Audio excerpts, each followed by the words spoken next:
Welcome to another episode of Connecting with the Thoms. I'm Julie. I'm Dr. Thom.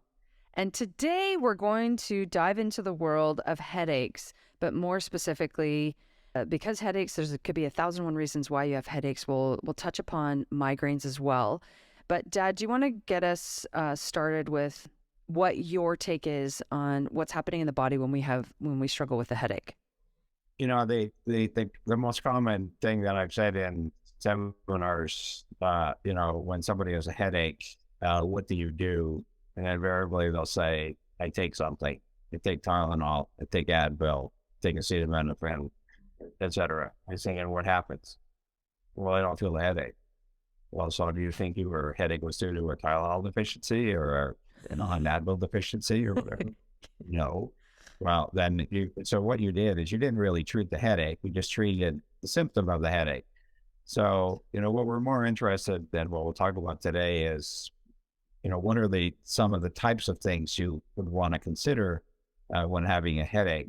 Now, we're not saying that you shouldn't necessarily take something that's over the counter or some of the things we'll suggest. However, it still behooves you to do investigation, probably more investigation that way your primary care doctor may do, who will more likely just recommend some type of an analgesic. So we'll branch into those types of things today.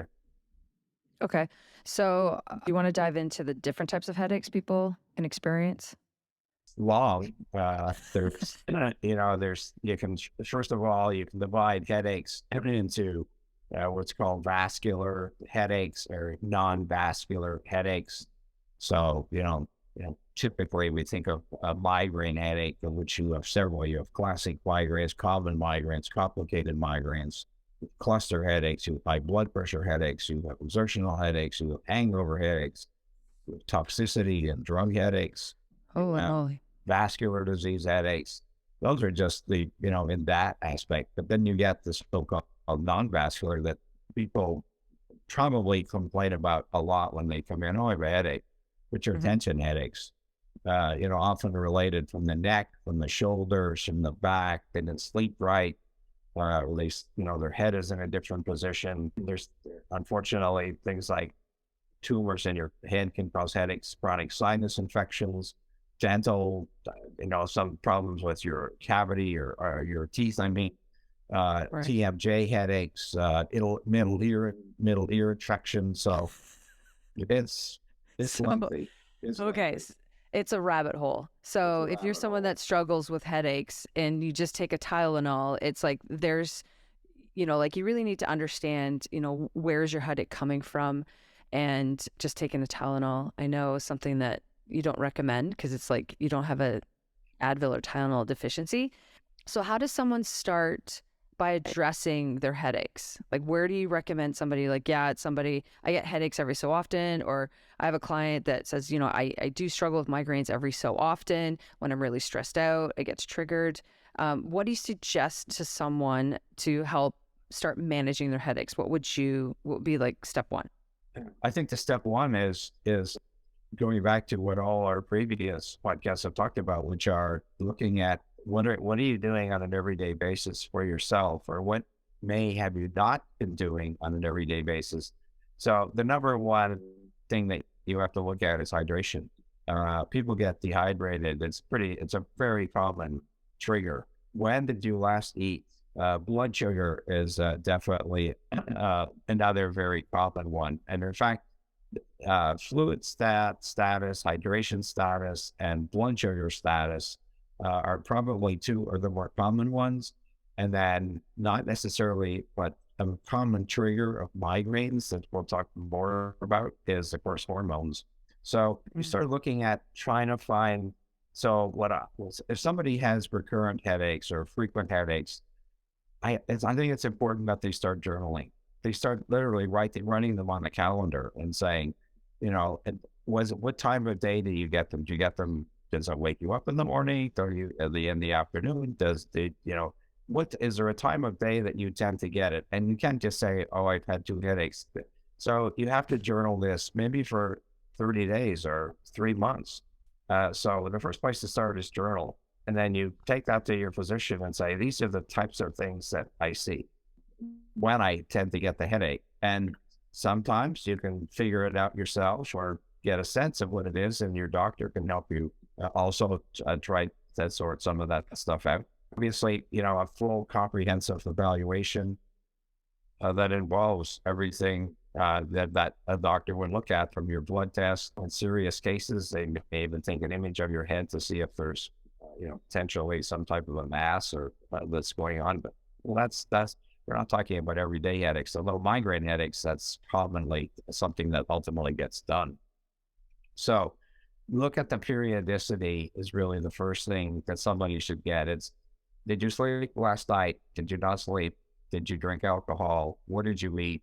As we know, food sensitivities, food reactions, and delayed food reactions, because one of the challenges often with headaches is, you eat food X and it's like, well, I ate food X 4 times last week. I didn't get a headache, and now I did. So it could be a delayed reaction, it could be a combination of different foods, which it makes it difficult, well, obviously, to try and figure out. However, migraines, unfortunately, my experience of treating, I'm going to say hundreds of people with migraine headaches, I find it in some cases more difficult to treat a migraine headache than I do to treat cancer. Cancer is pretty specific of the things we can do. Migraine headaches is a lot of trial and error, really, that goes into managing or supporting somebody who has migraine headaches. In some patients, I've supported them for also years, unfortunately, still trying to find, that final trigger, that aspect that, we can change the pattern, we can change the quality, we can change the severity, et cetera. But it's like, then you still get them. Why? So it's a continual search for people. And we'll talk more about it in some of the details as we go through this. Right. So to summarize, first rule of Healing Club is awareness. You got to bring awareness to what's going on, right? So by journaling or whatever you need to do to bring awareness of what's happening in your life. What did you eat? How much hydration you had? How much sleep did you have? How stressed are you? So for me and my experience of working with people, the emotions play a big factor. And so if I just talk about like my own experience, like I've never struggled with, thankfully, migraines, but I do get, I'll call it a tension headache. What's interesting is that I can actually trace the source. So I have a trigger point on the top of my, or in the middle of my right shoulder blade. And whenever I actually relax, it's actually interesting when I know I've had like a crazy busy week and I actually relax, that spot, it almost becomes pulsating. And then I can almost trace it, and it goes up my back, behind my head, and then shoots out my right eyeball. And it's intense.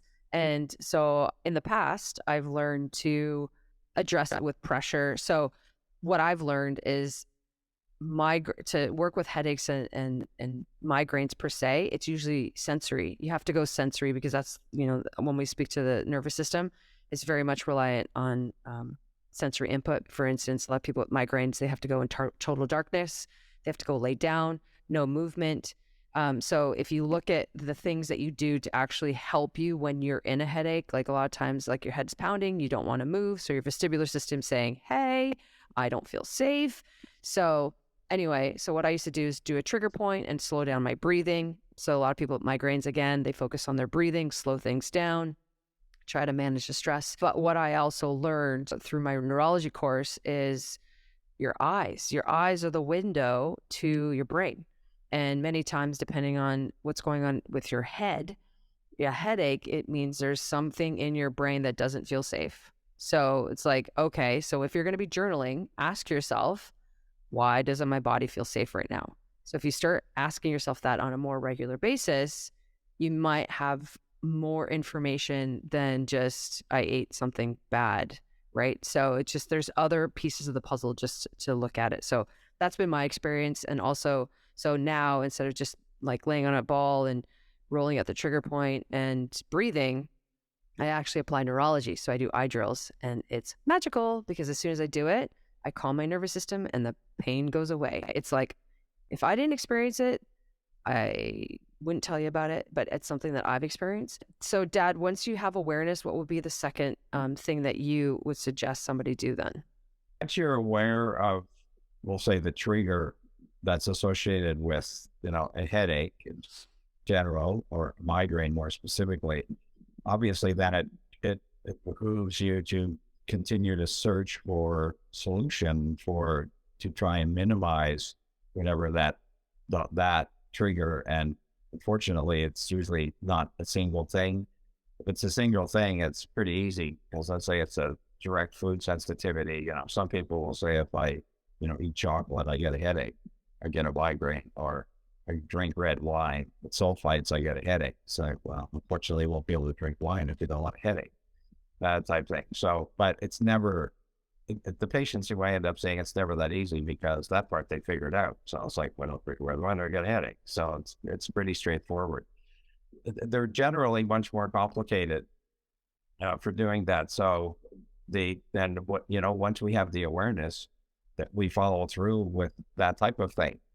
But equally, what I find is a lot of people will journal, but they still haven't determined the awareness of what's going on. So I think we can look at or think about, what the variety of different types of symptoms, the severity of different types of symptoms that different people experience, and statistically, what's sort of going on. So, just mention a couple of things. That migraine is not something that's unique to the Western world. It's actually a worldwide phenomenon. And fortunately, generally, women seem to experience it a little more frequently than men, although men do certainly get migraines, because women tend to have it more. There's a sense that there's a hormonal component, especially if migraines come either just before or during or after a menstrual cycle,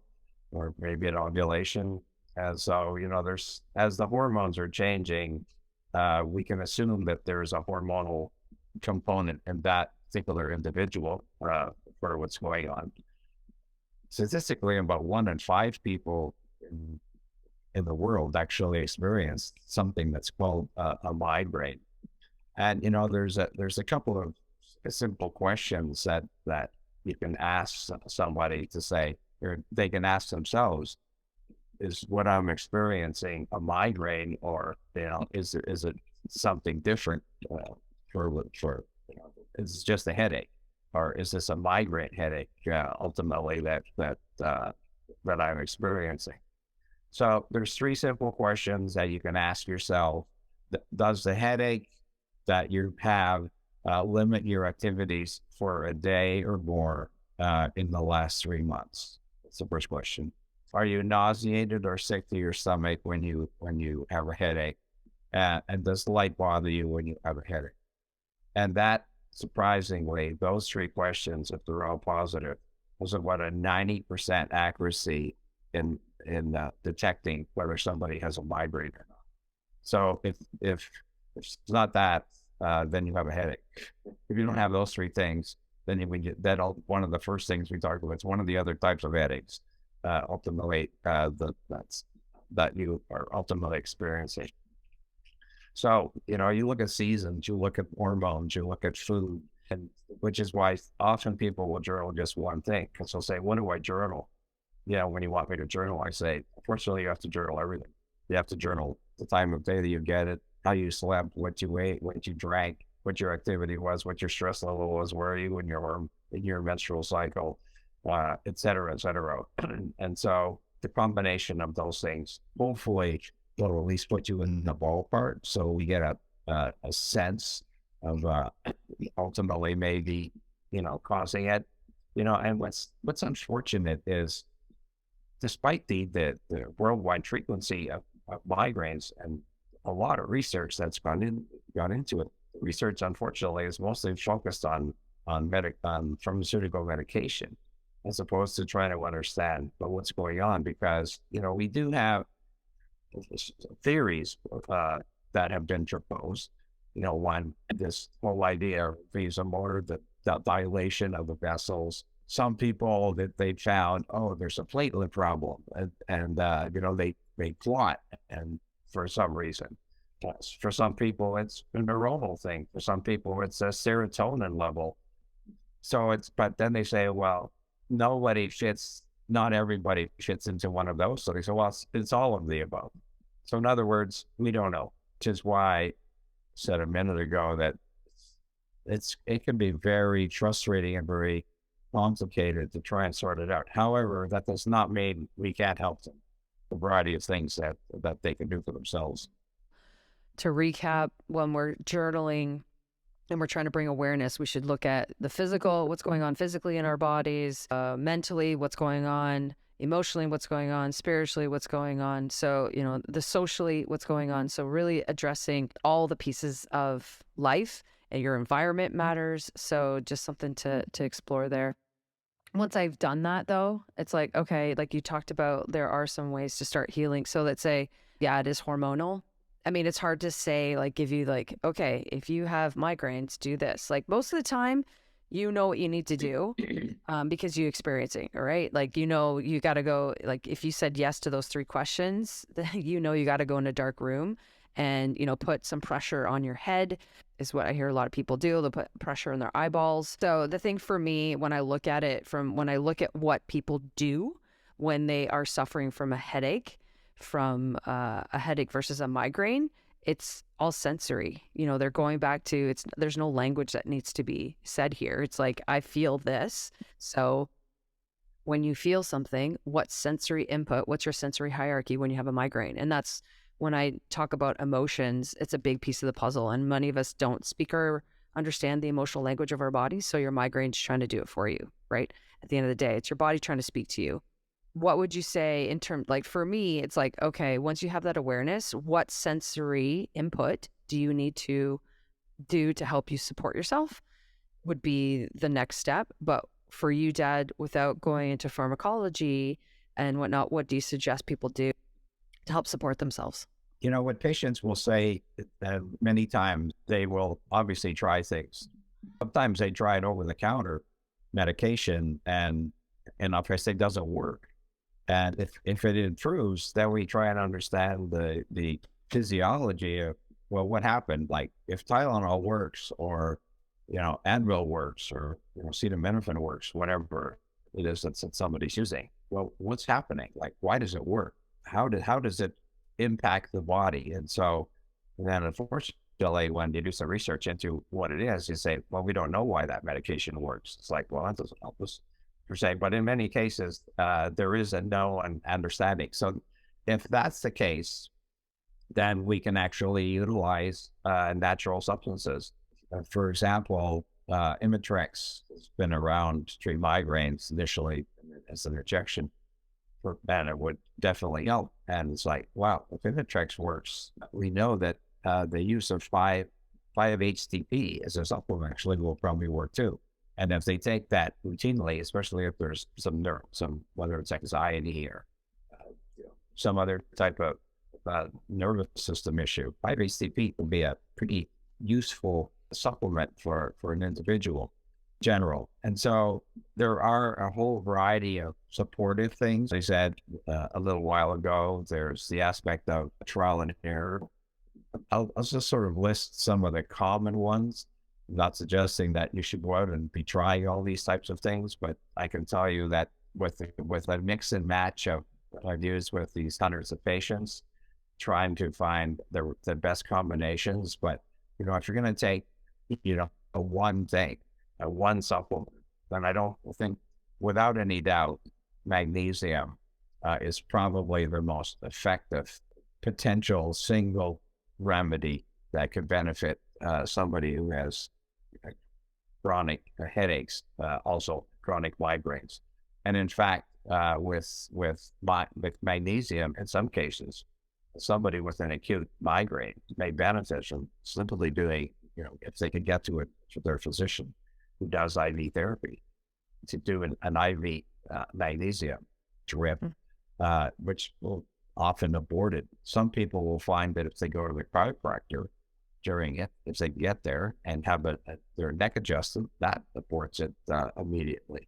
As you mentioned, doing some type of physical manipulation using the hypervolt, on the neck, on the upper back, will sometimes abort that. Drinking water will help people abort it, in general.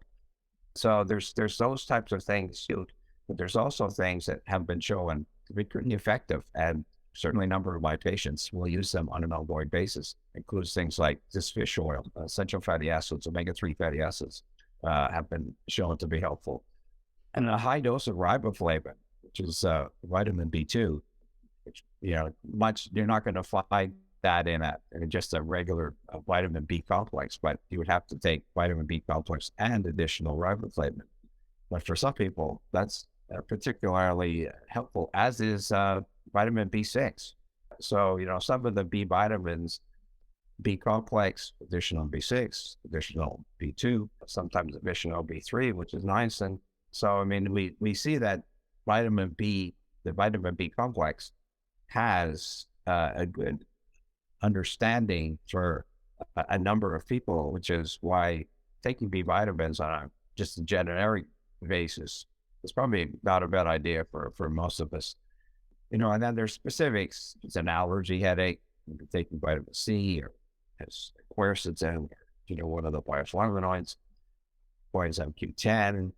Those are the types of things that can be done on a regular basis and or in an acute basis to try and help it when you've had some level of awareness. People will fast. Typically, they'll drink water for some. Instead of it's a hydration headache or a blood sugar headache, that often will not abort a migraine headache, but at least it gets you into the ballpark of continuing to do your evaluation and your assessment. And the initial assessment when you're starting off, this, as I said, this is typically something that in some cases may last for weeks, months, hopefully not for years, but definitely I've had patients who will tell me that they've had migraine headaches for the last 20 years on, some semblance of a regular or irregular basis, which, so it's part of the history. We should say also is if there's a family history, often it's a mother, a sister, grandmother, and an aunt who has a family history of that. So there's some epigenetic component that seems to be related to this. Maybe haven't figured that out yet, but that we're not saying because your mother had migraines that's why you have migraines. There's an epigenetic and a genetic component that I think we have to recognize as part of this. And thankfully, with epigenetics, we know we can change that. We don't have to necessarily deal with the same things that our parents did. As we talked about previously, and I don't talk about migraine specifically in my new book, but the whole idea of trauma, past trauma, transgenerational trauma can be a component that's related to this. And you mentioned the whole idea of emotions and how important emotions is. And we now realize that the greatest toxicity that our body experiences actually is emotional toxicity. People always think about physical toxicity. Mm-hmm. Like not eating organic foods, or there's pesticides in them, and there's stuff in the water we drink. Yeah, those are true. But look under your kitchen sink, and you'll see all these chemicals in there. It's like, but remember, most of the exposure that we have to outdoor pollution and toxins is actually inside our house. That's so true. Well, that's it. So, I mean, there's so many different factors. Like if you just even like go to Google and put like questions about headaches, it's like, it's a rabbit hole, and there's so many different pieces of the puzzle. Is it, the environment? Is it the water? Is it nutrient deficient? One of the top questions: are there foods I should stay away from that make my headache worse? What would you say to that? Depends on the person. Unfortunately, it does. There was many years ago, probably maybe even 30 years ago. There's been there actually has been research showing, and one of the ones that when I was still teaching neurology at the university years ago, there was a study that I used to quote that was done, I say back in the 90s, and they looked at a whole variety of foods, and the number one food in that study was cow's milk, Huh. followed by eggs. And so 67 and 60% of people in this migraine study reacted to cow's milk and to eggs. And then it followed was chocolate, wheat, oranges, cheese, tomatoes, tartrazine, fish, apples, peaches, potatoes, chicken, bananas, strawberries, melons, carrots. In other words, it could be anything. I was to say, like, the common Anything. diet. So, Yeah. right, it's your everyday diet. There are people who realize that aged cheese and what we call tyramine foods. Tyramine for some people it's commonly found, as a breakdown product of protein, in general, and it's found in a whole variety of different types of cheeses. So that people realize they figured out what they're journaling that, oh, every time I eat, whether it's blue cheese or feta or processed or brie or parmesan or whatever, Swiss cheese, I mean, it could be anything. And that's why it's so difficult.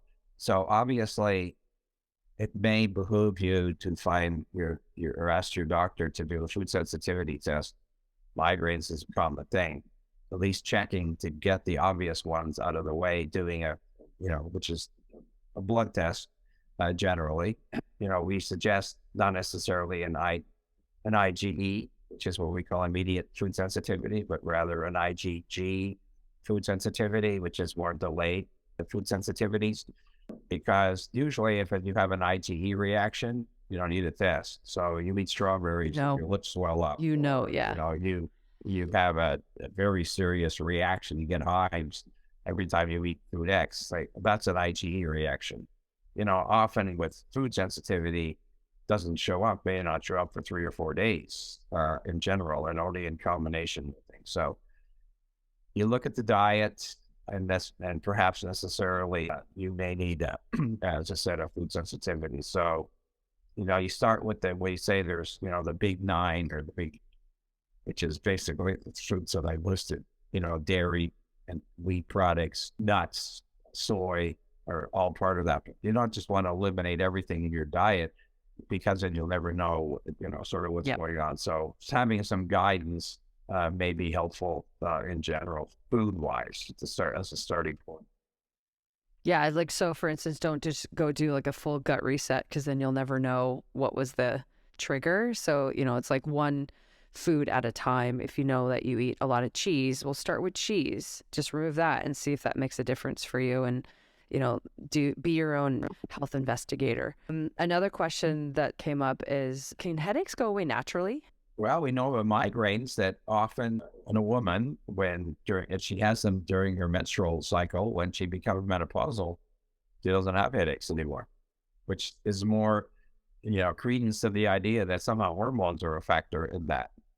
But then we have women on the other end who never had a headache, and once they're postmenopausal, then they had headaches.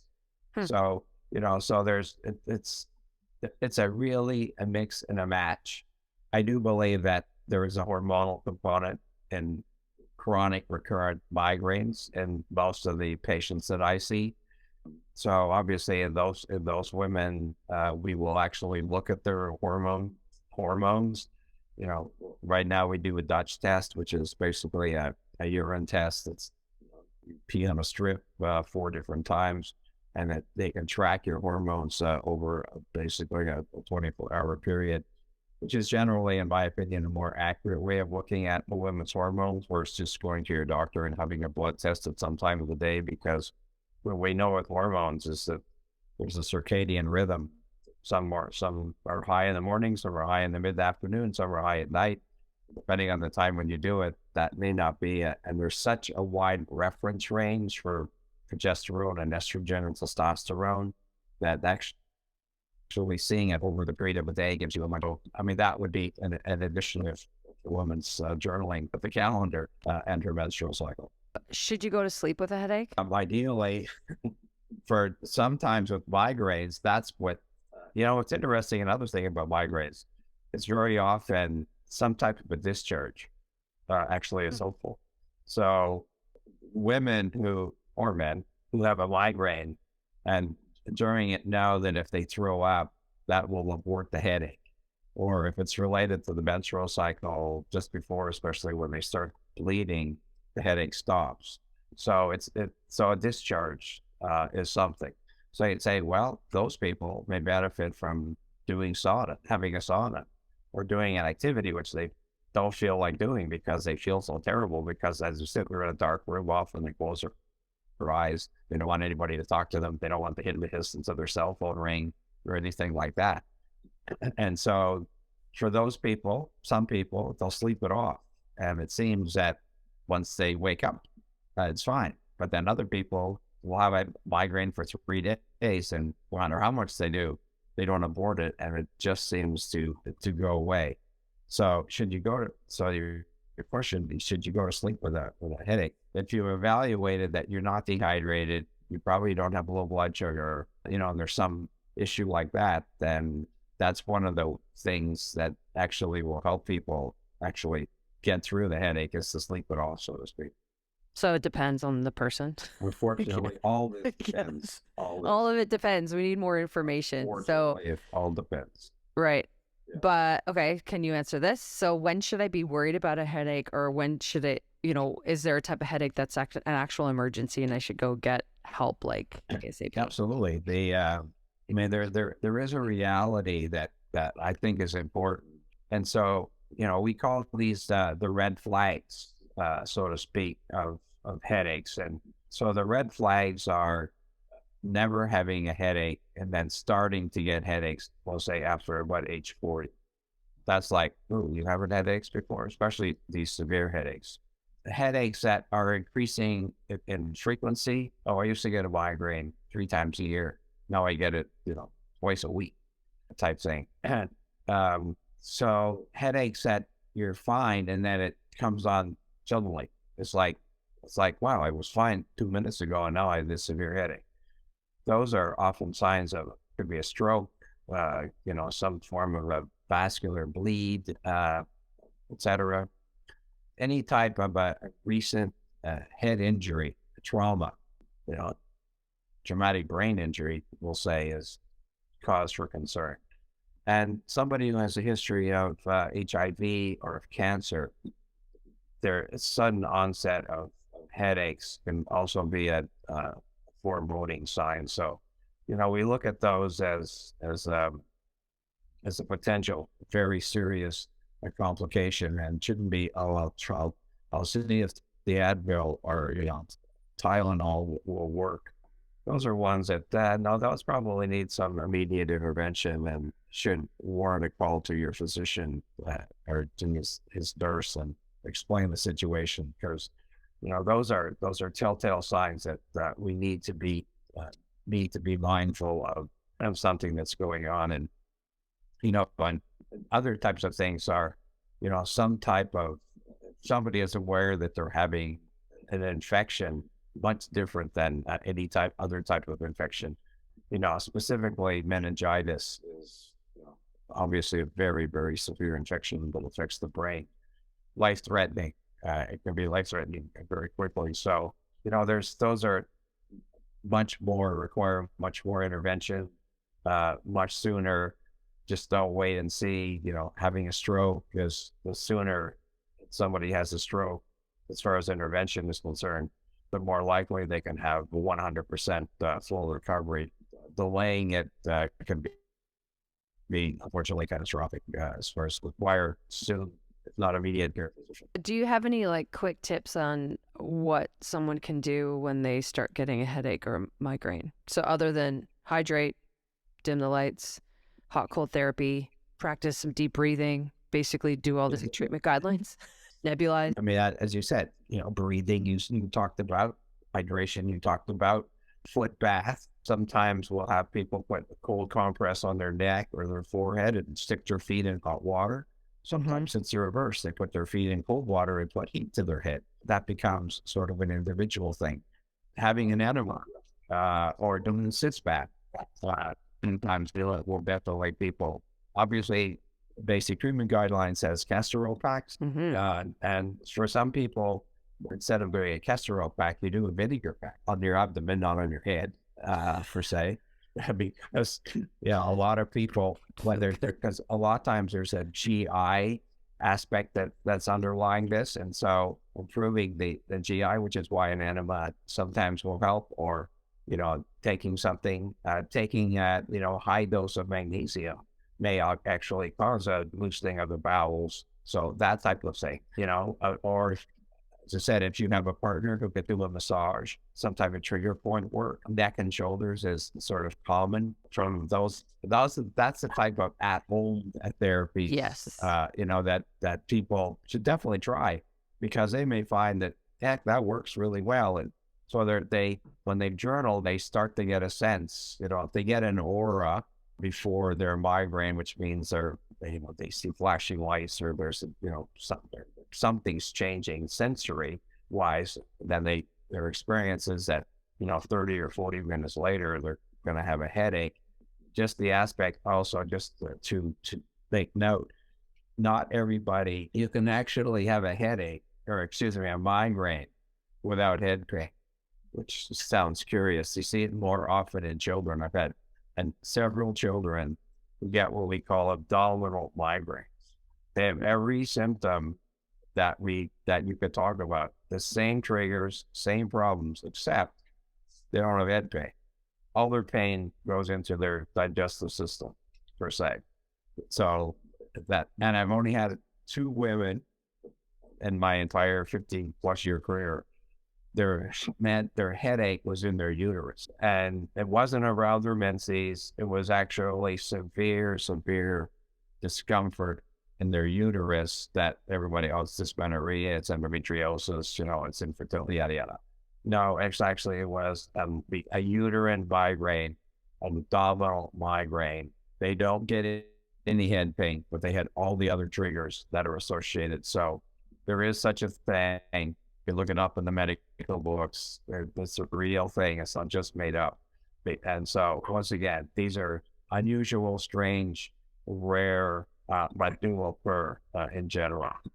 So there's those types of things. And then working with, with a biological medicine doc, or, an herbalist or whatever, there definitely are a combination of herbal medicines that have been shown potentially that can be helpful. Butter burr is a common one that people to an herbalist will have tried, generally for some. And once again, we're not suggesting that that's your solution. I'm just suggesting that other people who've used these types of things have had some relief. And so as you're looking for a variety of different types of things, those are the types of things that you would consider. Definitely, if you work with somebody who does homeopathy, there's unfortunately, a long list of homeopathic remedies that have shown a degree of effectiveness. Just for example, what you described for yourself, from the shoulder blade coming across the head into the eye, that's a typical symptom of the homeopathic remedy silica, where it comes from that back across the top into that forehead and eye, especially if it's the right eye. It's like, just homeopathy has an interesting aspect of types of things. People who get headaches when they go out in the sun, which starts in the morning with sunrise, they worse in the sun. Spigelia is a common, this is a homeopathic remedy, to consider. So, but we can go on and on, because there's so many different homeopathic remedies that your physician would have to ask you a lot more individual questions. We can say the chronic sick headache, the hangover headache, the overeating headache. Oh, I ate too much. Maybe migraine or just headache. Nux vomica is a common remedy we call about debauchery. If you've overdone it, type thing, too much coffee, too much tea, too much alcohol, too big a Christmas dinner, too big a turkey Thanksgiving dinner. It's like, oh, I just overdid it, that type of thing. So, Nux vomica is a type of remedy for that. A headache, and I'll just say one more, a common headache that I think about where that's emotional related, because it's such a big emotional remedy, is nat burr, which basically is table salt. It's one of the best remedies there is for these chronic, especially if you have chronic headaches. It's crashing, bursting, chronic, just compressing like your head is in a vice type thing is a not unusual presentation for somebody who would benefit from taking that specific homeopathic homeopathy must be individualized. It's not like there's a generic, oh, this will work for everybody's headache, because there's probably, if you look in the Materia Medica, my guess is 150 remedies that have been shown to have some effectiveness for specific nature of different types of headaches. However, there is an answer, and there is out there. So the aspect with migraines is the importance of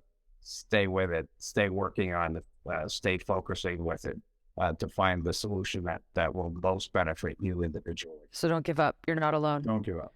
Right. Don't give up. There's an answer for you. Because I'm like, if you go for, you talked about homeopathy, you can go to an herbalist. They give you teas, your basic like ginger, turmeric, valerian root type of thing. You can get into that. So there's teas for it, essential oils, lavender oil, peppermint oil, placing them on the vagus nerve can work. There's acupressure points. There's that point right between your thumb and your index finger, right in the valley there, large intestine. I think it's large intestine 4. Hold that if you have a tension headache. I used to do that all the time. And I'm like, sometimes I'd press on it and I'm like, oh my God, it's like so tender. And I'm like, yeah, my body's been trying to talk to me. But yeah, like my dad was just saying, don't give up. You're not alone. Headaches are, they affect a lot of people. There are a lot of different reasons. And that's why it can be very overwhelming and very frustrating, because there isn't just, here, take this and you'll feel better in the morning. Like, you can't eat an apple and feel better in the morning.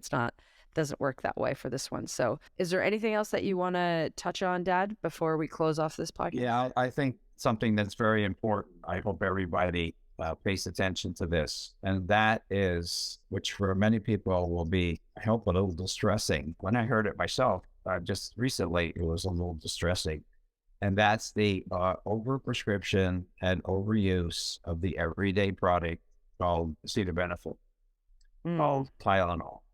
The information I'm going to share is not new. It's been known published for at least the last 2 decades. And so I'm going to just sort of give you some raw information that I hope you actually sit up and make notice. So the leading cause of acute liver failure in the United States is acetaminophen, aka Tylenol. You can have severe damage to your liver. Tylenol, which is like Tylenol 4 times a day, it only requires 2 grams, meaning you could take 2 pills twice a day of that for a hangover because you've got alcohol, and you can basically go into acute liver failure. There's in the United States, typically there's over 500 people die every year from taking over-the-counter Tylenol. Acetaminophen, Tylenol, is found in over 600 prescription and over-the-counter products. 600 products have acetaminophen. What's interesting about it is, there's an aspect of, if somebody goes to the emergency room, what do? They actually give a massive dose of N-acetylcysteine, which, if you remember, during COVID, suddenly became, you couldn't get it because the FDA was finding people were using it because it was helpful for COVID. And here they are using it for acute toxicity. And green tea, that people could drink on a regular basis, are used in the emergency room to treat acute toxicity in high doses. There also is, and this one is going to be disturbing, there is a significant link between Tylenol and autism, which is like, what are you talking about? In general, this is not new information. This information has been around for some time. In fact, in the 70s, when Tylenol started to come out, and then in the 80s, when it became prevalent, there was a significant uptick of autistic presentation. And then in the last 40 years, there's been 3 episodes because of poisoning squares and people tampering with that. The Tylenol basically was restricted.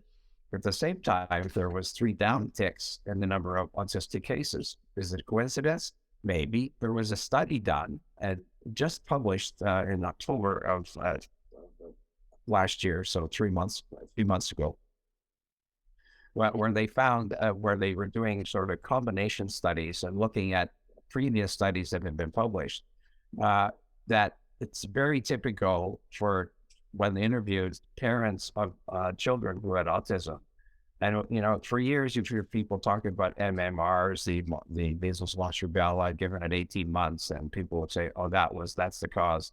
And all the studies have said, no, that's not the cause. But what has been found is there was an overwhelming preponderance of the the families who said that, in their opinion, including patients that I personally have seen, that after 18 months, by watching videos of the child developing and then stop developing, they blame the MMR. So, which is, this whole controversy.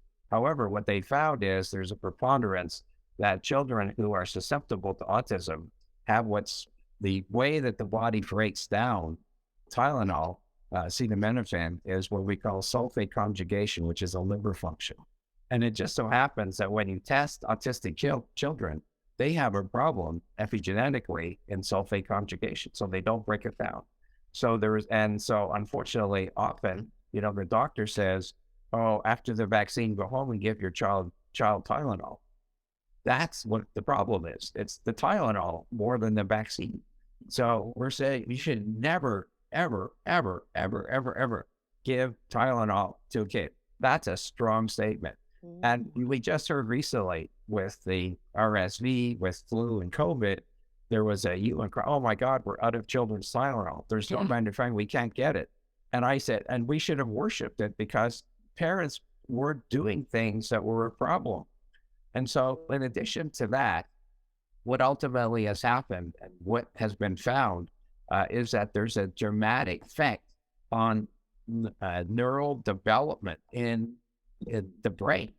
And so they have done studies which have shown that mothers who took Tylenol during pregnancy is affecting brain development of their baby that ultimately is growing inside them. And as a result, and despite that study's been out for 13 years, the College of Obstetricians and Gynecologists have refused to not tell pregnant mothers not to take Tylenol, even though they know that these studies have been published and these studies are present for what's going on. So there's overwhelming evidence that only as recently as 3 months ago has shown up in the literature of stuff we've known for almost the last 40 years not being acknowledged. So your doctor is going to say, Tylenol, what does that doctor? He doesn't know anything about this stuff. So I just said, ask him if he's read the recent literature about the effect that Tylenol has on the development of a child's brain. So my gross, and this is overly simplification, obviously the younger the child, the more serious the impact, because babies' brains are developing so rapidly. Anybody who's had a baby to that, 0 to 1, they see how much the change there is. So, but I'm saying theoretically, since our brains don't develop until 25, 28 years old, nobody under 30 years old should ever take Tylenol. That's a ridiculous statement because everybody lives on Tylenol. Yeah. However, it has such a dramatic impact on liver, but more importantly on the brain. And there's research that's showing, unfortunately, in lab animals that they did with some puppies that, unfortunately for research, when the animals died, then they did autopsies. They assumed that they died of liver. There was no liver toxicity. They died of brain interference, how the brain stopped working from an overdose of Tylenol. It's a nasty drug that's over the counter that people take like candy, thinking, oh, it must be safe. I'm telling you, it's not safe. Especially don't tell your children who have your grandchildren. Tell them never to give their child Tylenol and acetaminophen. And you can go on you can go on PubMed. You can find the research. No, I'm not. And just another thing about autism. It's interesting that autistic children typically have so many food sensitivities. And, the common foods, wheat, corn, sugar, apples, bananas, chocolate, cheese, dairy are high on what we call phenolic amines. And what do they require? They require sulfate conjugation for excretion. Autistic children have been shown often to have a problem there. That's why those foods are such a problem for them. That's why it has such a dramatic impact on their brain. I'm not saying Tylenol causes autism. However, it's one of the contributing factors along with a whole bunch of other ones. It's an easy one to avoid. There are alternatives. We have so many positive things in biological medicine, whether it's herbal, homeopathics, nutraceuticals, hands-on stuff, vagus nerve stimulation, hot and cold, etc., to support the same reasons that you would give acetaminophen to a child. So take it out of your medicine cabinet. It's literally, it's one of the strongest poisons that you actually have in your house, probably presently. Strong statement, but I'm pretty strongly, would like to get this message out that certainly people who are interested in self-help, that they will find other methods of supporting any reason that they would think that they would need to take something. And if you're under 30, throw it away. You don't need it. I'm just like, wow, he said it. You heard it here, folks. This is where throw away your Tylenol. And it's crazy. I'm just getting a flashback at Christmas time. It was a madhouse. I was at Walmart and everybody was like rushing in because there was like you said, there was the Tylenol for kids was not available and people Not available. It wasn't available. We're panic. And it's like, seriously? And I was like, why is everybody freaking out? I don't understand. And it's just like, but I also keep in mind, I grew up in a world, you've met my dad, you've heard my dad speak, and Tylenol is never in our medicine cabinet. So it's not something that I've had to stress about, but now it's like, I'm so glad. I'm so grateful, Dad. So grateful you kept it out of our medicine cabinet. But definitely something to explore. Like my dad said, you can definitely search PubMed. I'll see if I can find the articles and post them in the show notes so that you don't have to go digging too far, because we want this accessible. We want this information out in the world because it's super important. If you want to improve your health, if you want to improve your migraines or your headaches, take a look at Tylenol. But obviously, taking Tylenol can affect so many other factors in your body. So you probably have lots of questions, and you can also contact us. Again, other information's there. But I just wanted to, again, reiterate on our last podcast, my dad's new book has come out, Begin Again. And is there any more updates on where we can get the book, Dad? It's still from your website? Still from the website. And happy to say that a lot of people have found it, and a lot of people are reading it. And already we've had some very positive feedback, very enlightening, as people have been reading it and putting it into their own everyday life and their own experiences as they think back on things that has happened to them and their own present health challenges that they have. Awesome. Yeah. So if you haven't listened to the podcast yet on Begin Again, on my dad's book, it was just recently released, and you can get the book on his website and possibly Amazon. And we're going to try to get it all over the world, because this is, if you have trauma, which everybody has, we all know we do, this is a book that you must read. So thank you so much for being here. Thank you for connecting with us. We look forward to connecting with you next time, because we're going to be talking about cognitive decline with aging. Big topic. It's a hot topic right now in the world, and so we want to give our 2 cents on that. So if you have any questions about cognitive decline and aging, more specifically possibly Alzheimer's or dementia, if you have questions on that, please send them in and we'll be sure to answer them in our next podcast. Thanks so much for being here, and we'll talk to you next time. Talk to you next time.